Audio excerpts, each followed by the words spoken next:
Animal na to. Ikaw pala yung si relaxing. Ayan oh, may bibili ata. May tinda kayo tinapay? Ayan po, Manong. Ang dami ho. Hindi nyo po ba nakikita? Bulag ata, Bogart. Tama ka dyan, Tutoy. Sorry po. Ay siya, pagbilan mo nga ako ng 50 pesos na tinapay. Ah, sige po, Manong. Wait lang po. Wala ho kayong kasama, Manong. Wala, Tutoy. May pasok anak ko. Oh, eto na po, Manong. Uy, salamat. Ito ang bayad ko. Alin ba dito ang 50 at 500? Binigay ng anak ko kanina. Uy, mukhang makakaisa ako dito ah. Iyang hong nasa kanan, 500. Yung sa kaliwa, ang 50.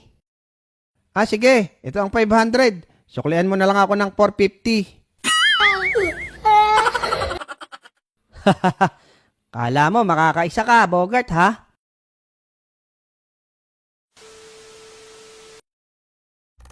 Ay, pahinga muna pag may time. Sana all. Hello, Tutoy. Bili ka na ng buko pie. Pas, Manong. Sige, Tutoy. Nga pala, are you relaxing? Hindi po. Ano bang pinagsasabi nun? Sarap talaga pag walang nabili. Excuse me, boy. Are you relaxing?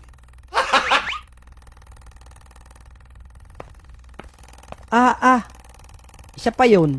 Relaxing, relaxing.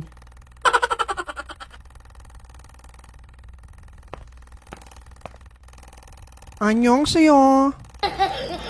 Ano rin sa'yo? Bibili ka tinapay? Hello? Are you relaxing? No. Okay, thank you. Ano ba yung mga yon? So weird. Makapagsiyan nga muna.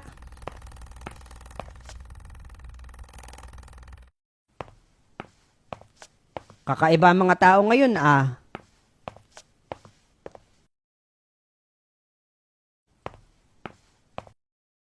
Uy, kamusta? Okay lang. Ang sama naman ng mukha ng baklang to. Mukhang hindi papahuli ng buhay. Are you relaxing? Yes, I'm relaxing. Animal na to.